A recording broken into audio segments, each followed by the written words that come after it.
Hallelujah,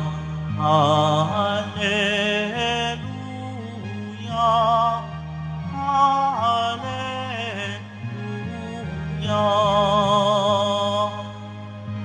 Ako'y pastol na butihin, kilala kong tupang akin, ako'y kilala nila rin. Hallelujah, Hallelujah, Hallelujah, Hallelujah. Sumainyo ang Panginoon. At sumaiyo rin. Ang mabuting balita ng Panginoon ayon kay San Juan. Papuri sa iyo, Panginoon. Nung panahong iyon, sinabi ni Jesus, tandaan niyo ito, ang pumasok sa kulungan ng mga tupa ng hindi sa pinto nagdaraan, kundi umaakyat sa di dapat pagdaanan, ay magnanakaw at tulisan. Ngunit ang nagdaraan sa pintuan ay siyang pastol ng mga tupa. Pinapapasok siya ng bantay pinto at pinakikinggan ng mga tupa ang kanyang tinig. Tinatawag niya ang kanyang mga tupa sa kanilang pangalan at inilalabas sa kulungan.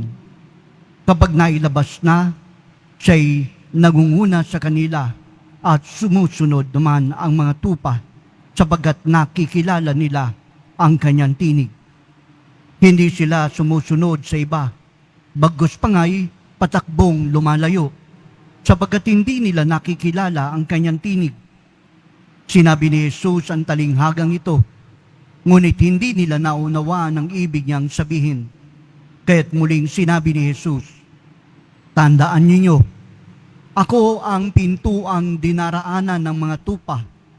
Ang mga nauna sa akin ay mga magnanakaw at mga tulisan. Ngunit hindi sila pinakikinggan ng mga tupa. Ako ang pintuan. Ang sinumang pumasok sa pamamagitan ko'y maliligtas. Papasok siya at lalabas at makatatagpo ng pastulan. Kaya lamang pupunta rito ang magnanakaw ay upang magnakaw, pumatay, at magwasak.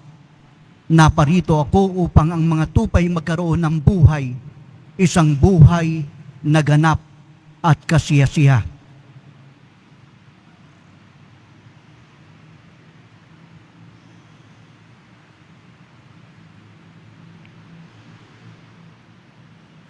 Ang mabuting balita ng Panginoon. Pinupuri ka namin, Panginoong Hesukristo.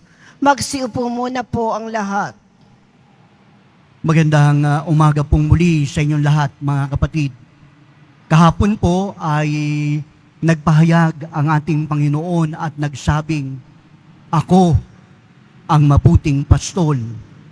At bago pa po ang araw po ng linggo, yung pong nakaraang araw sa buong halos 5 araw na sunod-sunod, ang nagsabi ang Panginoon sa Kabanata 6 ni San Juan na siya ang tinapay na nagbibigay buhay. At hindi lang po basta tinapay, kundi ang sabi niya, ang sino mang kumain sa tinapay o sa akin ay hindi magugutom, kundi mabubuhay.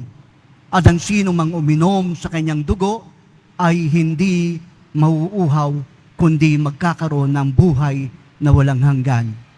Alam niyo po mga kapatid, halos pinakita po ng ating pong mga pagbasa ang tinatawag na pagpapakilala ng ating Panginoon. At kahapon, pinahayag po niya na siya ang mabuting pastol. Ngayon po, halos pinagsama niya po ang dalawang bagay na napakahalaga. Si Jesus ang mabuting pastol at siya ang bukod tanging daanan. Siya ang pintuan. Mga kapatid, kapag ating pong tinignan mabuti, meron pong pinapahayag sa atin ng ating Panginoong Jesucristo. Una, pinakikita niya po na ang sino mang makikinig sa Kanya ay hindi mamamatay, kundi mabubuhay. Ikalawa, ang sino mang susunod sa Kanya ay makasusumpong ng tinatawag na kaganapan sa kanyang buhay. Ibig pong sabihin, anuman ang kakulangan mo, anuman ang emptiness mo, ang Diyos ang siyang pupuno sa lahat ng kakulangan.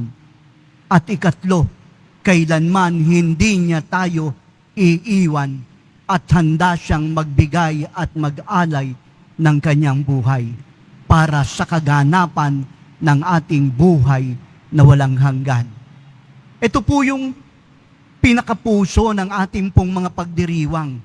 Ito po yung binubuksan sa atin ng ating Panginoong Jesucristo nang sa gayon, unti-unti po natin siyang makilala sa ating buhay. Alam niyo po mga kapatid, yung konteksto po ng ating pong pagbasa, hindi po sinasabi ni Jesus ang ganitong bagay. Ako ay isang gwardya. Bakit po? Kasi kakaiba po ang kanyang binibigyan ng diin. Siya ang pintuan. Ano po ba yung ibig pong sabihin ng pintuan? Of course, dito po sa ating Quiapo, no? Kahit sa anumang establishment, no? Kapag halimbawang mayroong pintuan at lalo na kung kailangan po itong protektahan, tumatayo ang isang guard nang sa gayon ay maprotektahan ang lugar na yon. Ngunit para kay Jesus, kakaiba po. Bakit po? Kasi yung pong sinasabi niyang pintuan, ito po ay isang kural, isang kulungan na pinapasukan ng lahat ng tupa. Iisa lamang po ang pintuan. Kaya naman lahat po ng tupa diyan po papasok. At ano po ang batayan? Kapag sinabi po ni Jesus na ako ang siyang pintuan, ang ibig pong sabihin ng kulungan na ito, wala pong pintuan, pero merong isang daraanan na ang lahat ng tupa ay maaring pumasok, lalo na kung siya ay nakikilala. Bakit po? Dahil ang sinasabi niyang pintuan, during night, kapag ang lahat po ng kawan, ang lahat ng tupa ay nasa loob na ng kulungan, ang ginagawa po ng isang pastol, doon po siya humihiga sa may pintuan. Kaya naman, walang sino man pong pwedeng pumasok dito maliban sa daanan siya. Dahil doon siya mismo nakahiga sa pintuan. At kung may magnanakaw, tiyak over my dead body. Ganun pong katindi ang pagbabantay ng ating Panginoong Hesukristo. Kaya ang wika niya, kailangang makilala niyo ako. Kailangan tanggapin niyo ako na ako ang mabuting pastol at ako ang bukod tanging pintuan. Alam niyo po mga kapatid, sa panahon po natin ngayon, ang hirap na po talagang pagtibayin ang ating pananampalataya.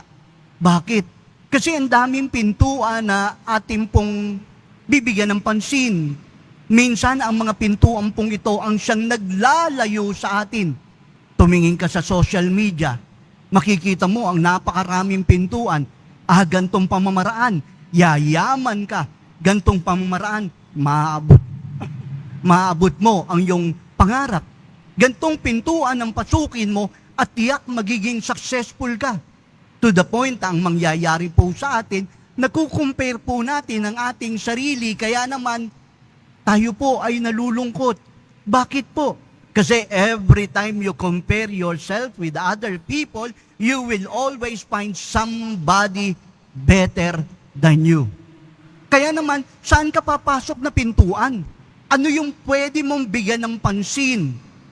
Ang pintuan laging bukas, ang pintuan walang iba kung hindi ang pagmamahal ng Diyos sa atin. Ang tanong ay ito, tayo ba ay nakikinig sa tinatawag na salita ng Diyos? Halimbawa po sa ating pong mga namimintuho dito sa atin po, sa Quiapo.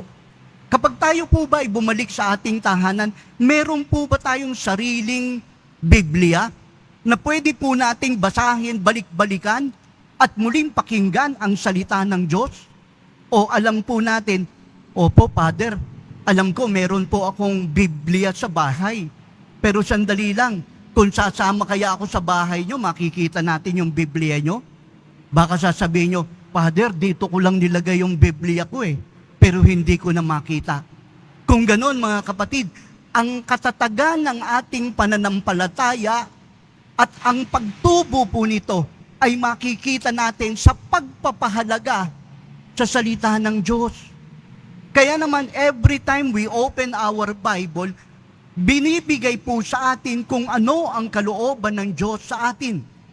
Ngayon pong araw, mga kapatid, a gentle reminder to all of you. Kung kayo po ay walang Biblia sa iyong tahanan, bumili na po kayo. Acquire one for you. Ang cellphone nyo, papalit-palit kapag naluluma.